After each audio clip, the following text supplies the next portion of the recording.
اللہ پاک نے انسان کو مٹی اور جنات کو آگ سے پیدا کیا۔ جب اس دنیا کے پہلے انسان یعنی حضرت آدم علیہ السلام کو مٹی سے بنایا گیا تو سبھی فرشتوں کو انہیں سجدہ کرنے کا حکم دیا گیا۔ اس میں ابلیس یعنی شیطان بھی شامل تھا، لیکن ابلیس نے انہیں سجدہ کرنے سے صاف انکار کر دیا، کیونکہ ابلیس کے مطابق وہ آگ سے بنا تھا اور حضرت آدم علیہ السلام کو مٹی سے بنایا گیا تھا۔ اس کی نافرمانی کی وجہ سے اسے قیامت تک ملعون قرار دے دیا گیا اور اس کے گلے میں لعنت کا طوق پہنا دیا گیا۔ لیکن ابلیس تھا کون، کہاں سے آیا تھا اور اس کے والدین کون ہیں، اور ایک جن ہونے کے باوجود یہ فرشتوں کا سردار کیسے بن گیا؟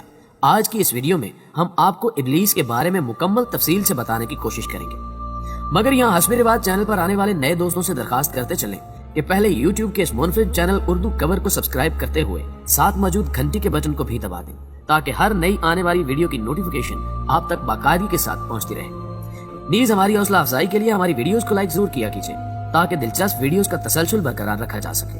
تو آئیے ناظرین چلتے ہیں موضوع کی جانب۔ ناظرین گرامی، ابلیس کے والد کا نام چلیپا تھا۔ اس کا چہرہ ایک شیر کی طرح تھا اور وہ بہت زیادہ بہادر تھا، اس لیے اسے شاشین کا لقب دیا گیا تھا۔ شاشین کا مطلب دل دہلا دینے والے کے ہیں۔ شاشین کو تمام جنات میں سب سے زیادہ بہادر مانا جاتا تھا، اس لیے ہر کوئی اس کا احترام کرتا تھا۔ اس نے اپنی بہادری اور طاقت سے جنات کی کئی اقوام کو فتح کیا تھا۔ ابلیس کی والدہ کا نام تبلیس تھا۔ اس کی شکل ایک بھیڑیے کی مانند تھی۔ یہ بھی اپنے شوہر ہی کی طرح اپنی بہادری کے لیے بہت زیادہ مشہور تھی۔ اس نے اپنے خاوند کے ہمراہ بہت سی جنگوں میں بھی حصہ لیا تھا۔ جنات کی قوم کا ماننا تھا کہ ان دونوں میاں بیوی کے ہوتے ہوئے جنات کی اس قوم کا کوئی بال بھی بیکا نہیں کر سکتا۔ جب ان جنات کی قوم کی بغاوت حد سے زیادہ بڑھ گئی تو اللہ پاک نے اپنے فرشتوں کو حکم دیا کہ جا کر جنات کے اس گروہ کا خاتمہ کر دیں۔ ابلیس نے اس بارے میں خود بتایا کہ اس کی والدہ اس بہادری کے ساتھ فرشتوں سے لڑی کہ مجھے لگ رہا تھا کہ فرشتوں نے میری ماں کے ساتھ مقابلہ کر کے اپنی زندگی کی سب سے بڑی بھول کی ہے، لیکن نہ جانے کیسے ہماری جیت ہار میں تبدیل ہو گئی اور ایک ایک کر کے میرے والدین سمیت میری بیوی اور بیٹا بھی مارے گئے۔ فرشتوں اور جنات کے درمیان زمین آسمان کا فرق ہے۔ جنات کا فرشتوں سے کوئی مقابلہ نہیں ہے، کیونکہ ابلیس کے والد کا چہرہ شیر جیسا اور والدہ کا چہرہ بھیڑیے کی مانند تھا، اس لیے ابلیس میں دونوں خصوصیات موجود ہیں، جیسے شیر کی طرف سے خودداری اور سرکشی، جبکہ بھیڑیے کی طرف سے خود غرضی اور فریبی۔ ناظرین گرامی، جنات اور فرشتوں کی اس جنگ میں جن جنات کو قیدی بنایا گیا ان میں ابلیس بھی شامل تھا۔ اللہ پاک نے اس کے بارے میں حکم دیا کہ اس کی اچھے سے تربیت کرو اور اسے دنیا و جہان کو سمجھنے اور اپنے خالق حقیقی کی عبادت کرنے کا درس دو۔ ساری کائنات کا علم حاصل کرنے کے بعد اسے فرشتوں کا سردار بنا دیا گیا۔ جو فرشتے اسے علم سکھاتے تھے وہی اس سے علم حاصل کرنے لگے، یہاں تک کہ اللہ پاک نے اس کے درجوں کو اس قدر بلند کر دیا کہ ساتوں آسمانوں پر اس کے چرچے شروع ہو گئے۔ پہلے آسمان والے اسے عابد پکارتے، دوسرے آسمان والوں نے اسے زاہد کہا، تیسرے آسمان والوں نے عارف پکارا، چوتھے آسمان والے اسے ولی کہتے، پانچویں آسمان والے تقی کہتے، چھٹے آسمان والے حاشے اور ساتویں آسمان والے اسے عزازیل کے لقب سے پکارا کرتے تھے۔ اس نے اپنی عبادت سے خدا تعالیٰ کی بارگاہ میں اپنے آپ کو ایک اچھے درجے پر فائز کر لیا تھا، لیکن خدا تعالیٰ کو اس بارے میں بہتر پتا تھا کہ یہ آگے چل کر کیا بننے والا ہے، اس لیے اللہ پاک کا فرمان ہے کہ میں جسے چاہتا ہوں اسے عزت دیتا ہوں اور جسے چاہتا ہوں ذلت دیتا ہوں۔ ایک دن اپنے معمول کے مطابق ابلیس ساتویں آسمان پر اللہ پاک کی ثنا میں مصروف ہو کر سیر کرتے ہوئے لوح محفوظ تک پہنچ گئے۔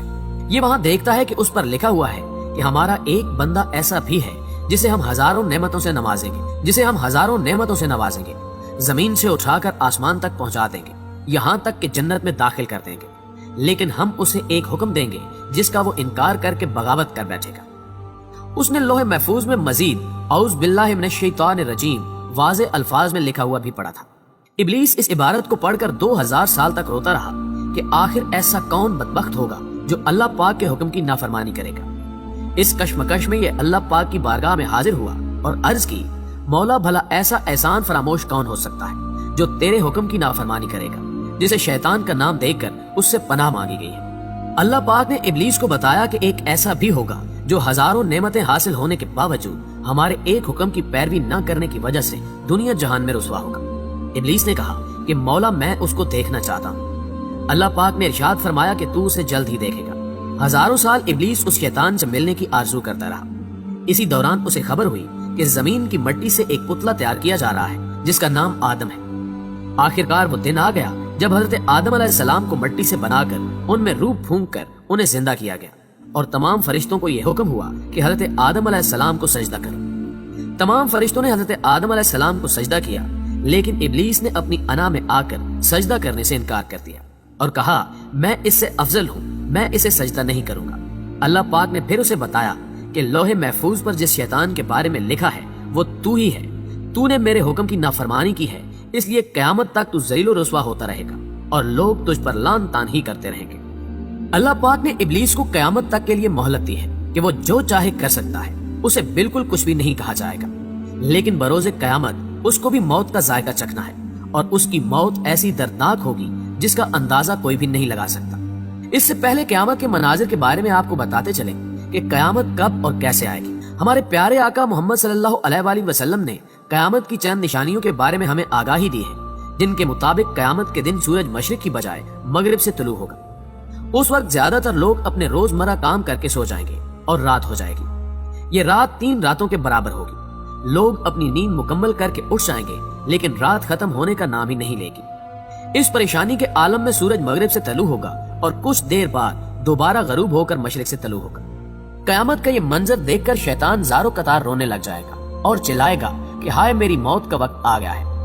اس کے چیلے اس کا یہ حال دیکھ کر اسے دریافت کریں گے کہ آخر کیا وجہ ہے، آج سے پہلے ہم نے تمہیں اتنا غمگین اور ڈرا ہوا نہیں دیکھا۔ ابلیس اپنے چیلوں سے کہے گا کہ آخر کار سورج مغرب سے طلوع ہو گیا ہے، جو میری موت کی نشانی ہے۔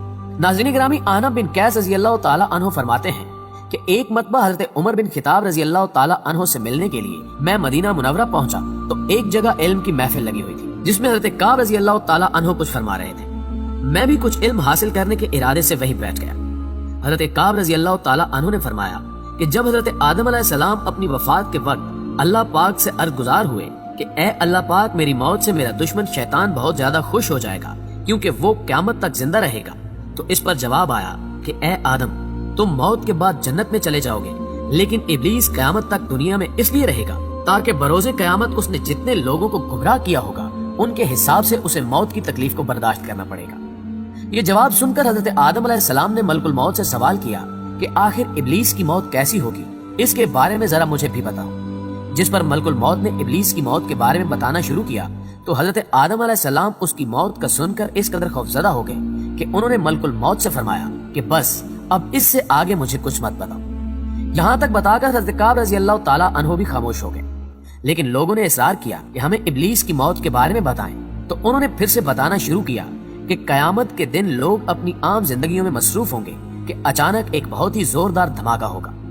اس دھماکے کے خوف سے بہت سے لوگ مر جائیں گے یا بے ہوش ہو جائیں گے۔ اس کے بعد اللہ پاک ملک الموت سے فرمائیں گے کہ میں نے تمہارے مددگار فرشتوں کو سب سے زیادہ تمہارا معاون بنایا اور تمہیں ان سب کے برابر قوت و طاقت عطا فرمائی۔ آج میرے غصے اور غضب کا لباس پہن کر جاؤ اور ابلیس کے ساتھ ساتھ تمام انسانوں اور جنات کی روحوں کو بھی قبض کر کے لے آؤ۔ معزز دوستو، اس موقع پر اللہ پاک کے حکم سے جہنم کے تمام دروازے کھول دیے جائیں گے۔ ملک الموت اپنے غیظ و غضب میں اپنے فرشتوں کے ساتھ اس طرح زمین پر اتریں گے کہ اگر عام لوگ انہیں دیکھ لیں تو ڈر کے مارے وہیں پر اپنی جان دے دیں۔ ملک الموت جب ابلیس کے پاس اس کی روح قبض کرنے جائیں گے تو ابلیس زاروں قطار چیخیں مار مار کر روئے گا اور ملک الموت سے بچنے کے لیے یہاں وہاں بھاگنا شروع کر دے گا۔ یہ کبھی سمندر کی گہرائیوں میں چھپے گا اور کبھی زمین کی ساتوں تہوں میں، لیکن یہ جہاں بھی جائے گا ملک الموت وہیں پہنچ جائیں گے۔ ابلیس تھک ہار کر اپنی موت کے لیے مقرر کردہ جگہ پر پہنچ کر ملک الموت سے سوال کرے گا کہ تم مجھے کہاں لے کر جاؤ گے؟ تو ملک الموت جواب دیں گے جہاں تمہاری وجہ سے کئی مسلمان چلے گئے ہیں، تو نے بہت سے لوگوں کو گناہوں میں مبتلا کر کے جہنم میں بھیجا ہے، آج تیرا بھی حساب ہوگا۔ آج تجھے اس قدر درد ملے گا جتنا تو نے سوچا بھی نہیں ہوگا۔ تیری روح قبض کرتے وقت جہنم میں جتنے بھی لوگ موجود ہیں ان کے برابر تجھے تکلیف دوں گا۔ اس وقت ابلیس حضرت آدم علیہ السلام کی قبر پر کھڑا ہو کر کہے گا، اے آدم، کاش تم اس دنیا میں پیدا نہ ہوتے تو نہ ہی آج میں ملعون بنتا۔ جس جگہ ابلیس کی موت مقرر ہوگی وہ جگہ آگ سے دہکتی ہوگی اور جہنم کی بیڑیاں لگی ہوئی ہوں گی۔ ان بیڑیوں سے ہی ابلیس کو تڑپا تڑپا کر اس کی روح کو قبض کیا جائے گا۔ حضرت آدم علیہ السلام اور اماں حوا علیہ السلام سے کہا جائے گا کہ اپنے دشمن کی طرف تو دیکھو کہ کس طرح تڑپ تڑپ کر مر رہا ہے۔ یہ دونوں ابلیس کی حالت کو دیکھ کر شکر کریں گے اور کہیں گے کہ اے اللہ پاک، تو ہی انصاف کرنے والا ہے، تو نے آج ابلیس کو اس کے انجام تک پہنچا دیا ہے، اور اس طرح ابلیس کی موت واقع ہو جائے گی۔ دوستوں، ہمیشہ کی طرح ہمیں امید ہے کہ یہ ویڈیو آپ کو بے حد پسند آئی ہوگی۔ ویڈیو پسند آنے کی صورت میں سے لائک کیجیے، دوستوں کے ساتھ فیس بک اور واٹس ایپ پر شیئر کرتے ہوئے ہماری حوصلہ افزائی بھی کیجیے